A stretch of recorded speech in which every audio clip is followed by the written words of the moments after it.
In my opinion, this is the first Madden game that really is worth playing again. Madden 93 for the Genesis might look a lot like the first two games. However, when you actually play it, you'll notice the differences right away. The animation is improved. You'll feel that one tomorrow. The gameplay is faster. And there are more than enough extras to hold your interest. Well, in my opinion, this is really the game where the Madden series stepped it up. Now, there are a few flaws with Madden 93, sure, and we'll talk about those. But it's this game where this series starts feeling like a real classic. This is the first game in the series, in my opinion, that you'll want to go back and play again. As usual, every city in the NFL is represented. There's no NFL license, of course, and the players are only identified by uniform numbers. But when you actually play the game, you're really not going to notice any of that all that much. Now, a lot of things are similar to the earlier versions.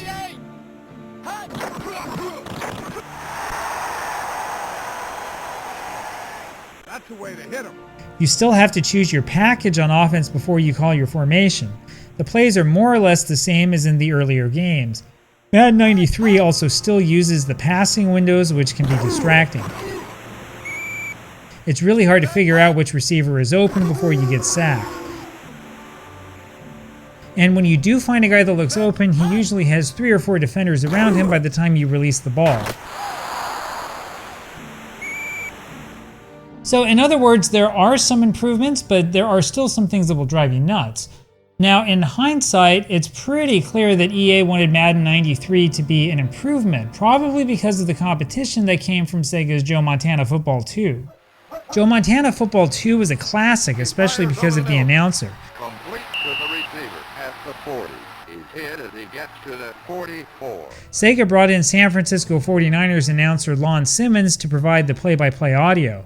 Simmons did a fantastic job, and the announcing is impressive even to this day. He's in trouble. He sweeps right. He's down at the 29. Joe Montana Football 2 is also a lot faster than Madden 92. Throws going deep. Intercepted at the 46. Out of bounds. That stops the clock. I honestly think that the Montana game was better, though I can see the arguments for both games. In the first half, San Francisco leads with the score 15-2. Anyway, in response to the competition, EA decided to change its development team. The earlier Madden Genesis games were developed by Park Place Productions, but there were apparently issues with that studio. And so, about halfway through the year, EA asked Looking Glass Studios for help. Now, Looking Glass Studios was well known at that time for Ultima Underworld, which was a 1992 game that was one of the first well-crafted first-person 3D PC games out there. Of course, 3D dungeon crawling was a lot different than making a football sim. And honestly, it's kind of hard to see where Looking Glass Studios made a major change to the Madden franchise. And when Madden 94 came out, EA had switched to in-house development only. And the Madden team had another trick up its sleeves. Now, this was something that was really popular at the time. You see, Madden 93 allows you to choose from 8 of the greatest teams in NFL history. So you can play as the 1972 Miami Dolphins.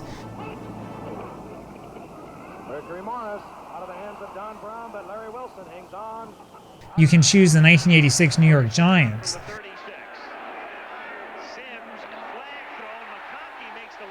The 1985 Chicago Bears are also there.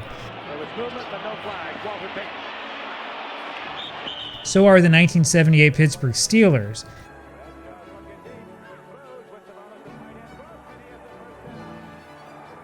And the 1977 Dallas Cowboys. Preston gets the call behind Burton Lawless, and Lawless gets a good block. This was a fantastic idea, especially for football history geeks like me. And remember that these options came out at a time when most companies were struggling to make a basic playable football game. This was the start of what became a tradition of including retro teams in Madden games, and this also paved the way for a special product that is mostly forgotten among most fans of the series. In fact, only the serious collectors of Genesis video games will remember this one. This is John Madden Football Championship Edition, a rental-only version of Madden 1993. It includes a large collection of 38 Super Bowl teams from 1966 to 1991. Now, the back of the box tells you that the game is more difficult. Actually, I thought this game was a little bit easier than Madden 93, at least out of the box. But most things are basically similar in both versions.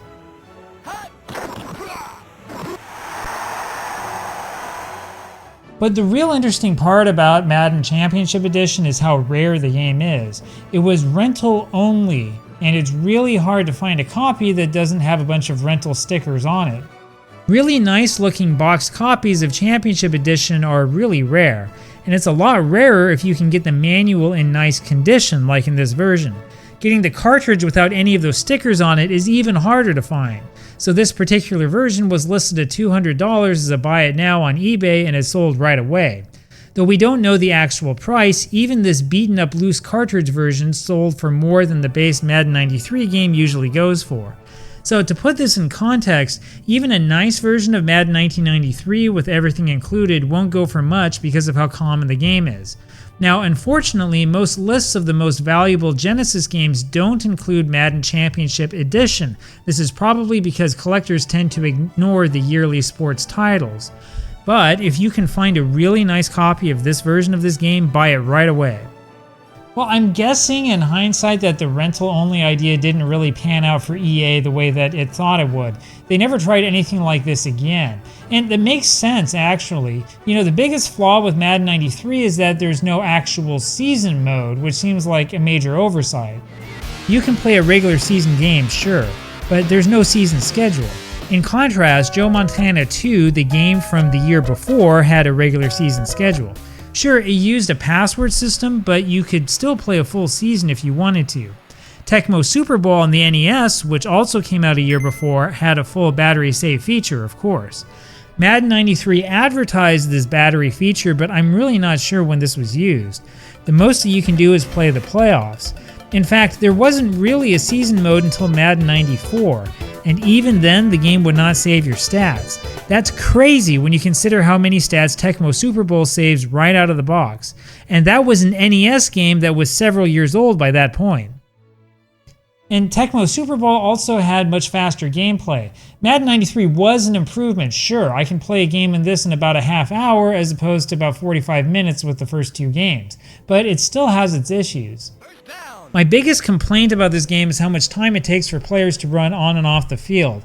Now, I know they were trying to make it realistic and to make you take time between plays, but this is just so tedious and boring.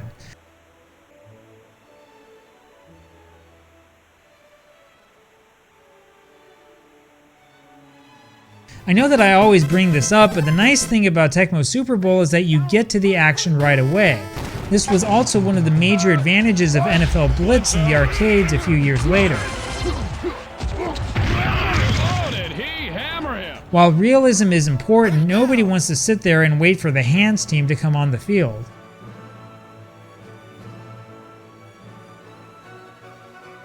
And then there's the offensive blocking. Believe it or not, line play is another place where Tecmo Super Bowl gets it right and the Madden series got it dead wrong. Okay, I'm pretty sure I called the halfback toss right play this time around. According to the diagram, I'm supposed to be able to go up the right end. I should have three guys blocking in front of me, right? So I call the play and I have to wait for the defense to finish its substitutions. By this time, I barely remember what the play's supposed to be. Okay, there's the snap, and you can see already that something is wrong. There are supposed to be two pulled blockers in front of me and a wide receiver. Instead, I've got one guy in front of me and three guys standing in the middle of nowhere. Nobody bothers to block the defender, though I'm fortunately able to break that tackle. And when I finally go around the end, I've got three linemen facing the wrong way, and this guy is running back towards me. In the end, nobody is there to block the four defenders that are coming straight at me. I'm able to gain 1 yard before being pushed out of bounds. Once again, look at how the play was supposed to work. So where were the blockers?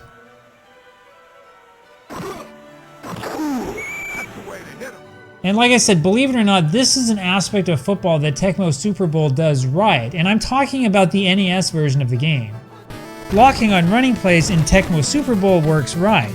Your linemen do what you expect them to do. It's common in Madden to not be able to find the hole because the blockers are in the wrong position.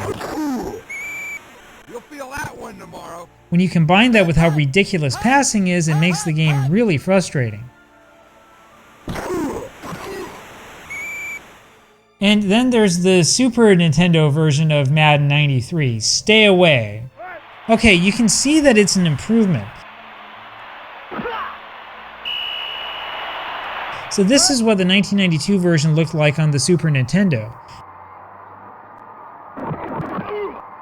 That one was unplayable.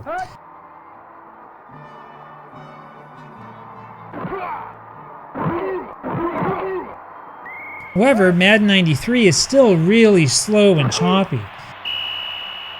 The sound is a lot worse than in the Genesis version. The graphics are also a lot worse.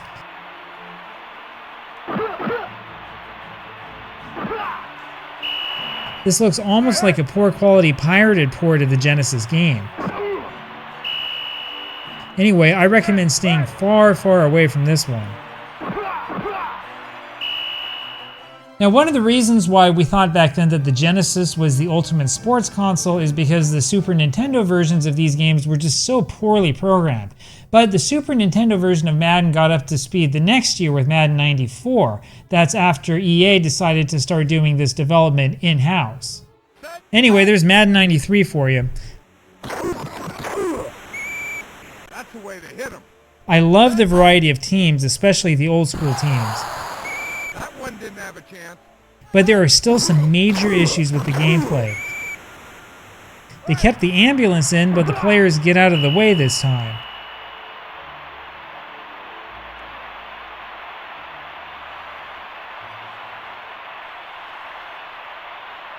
Of course, I prefer the older version where the ambulance mows over anybody in its way.